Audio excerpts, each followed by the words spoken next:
Salam alaikum. On reprend le chapitre 3 avec l'ensemble des entiers relatifs notés Z. Donc voilà Z écrit en extension. Donc on rappelle que l'ensemble Z plus point des entiers relatifs est un anneau. Nous allons voir chapitre suivant que l'anneau, la notion d'anneau, unitaire, commutatif et intègre. L'ensemble Z muni de la relation d'ordre total, à savoir la relation usuelle inférieure égale. L'ensemble Z est bien ordonné, c'est-à-dire quoi? Que toute partie non vide minorée de Z admet un plus petit élément. De même, toute partie non vide majorée de Z admet un plus grand élément. Voyons la division dans Z. Relation de divisibilité. Donc, soit A et B, deux entiers relatifs. Donc, je prends le A et B non nul. On dit que A divise B, où B est un multiple de A. S'il existe un cas, tel qu'on peut écrire B en fonction de A. C'est-à-dire qu'il existe un cas appartenant à Z, tel que le B égale à AK. On note A divise B. Donc, on peut y dire, est-ce que cette relation-là est une relation binaire? Donc, bien sûr, c'est une relation binaire. Est-ce qu'il est réflexif? Il est réflexif parce que tout A différent de 0, on a A est égal à 1 fois A. Donc, on dit que A divise 1. D'accord? Est-ce qu'il est symétrique? Il n'est pas symétrique parce que 2 divise 6, mais 6 ne divise pas 2. Est-ce qu'il est antisymétrique?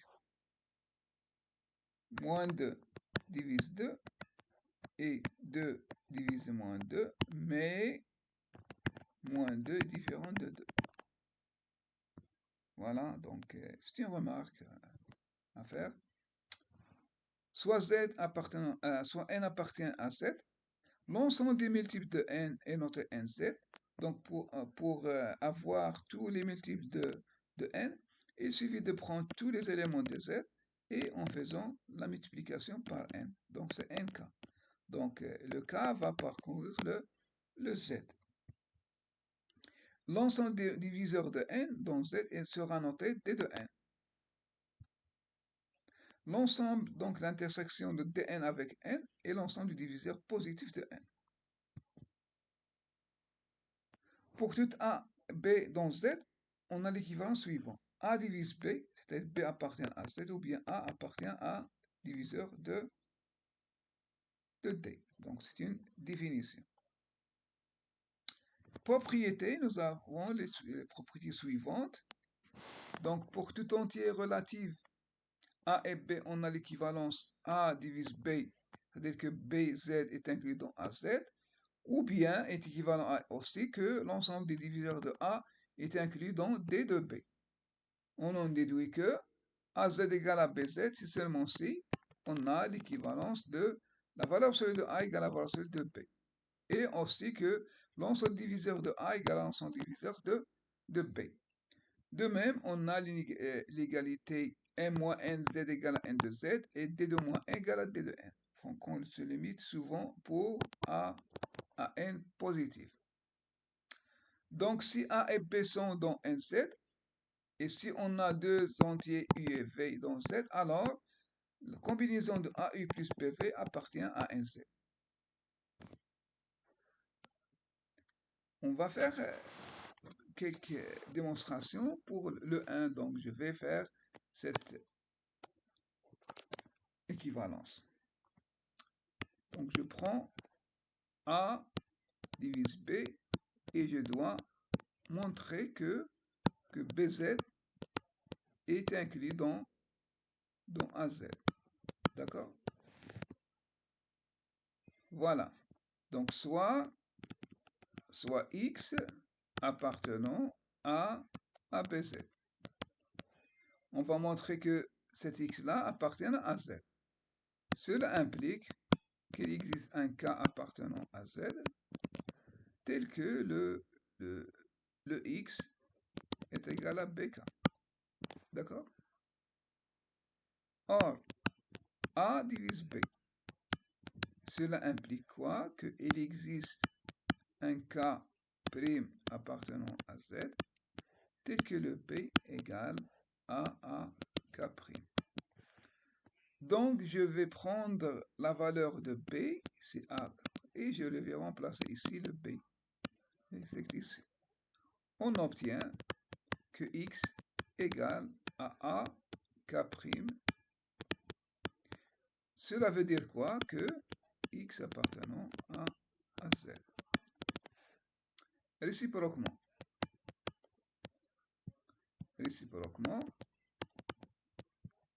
le bz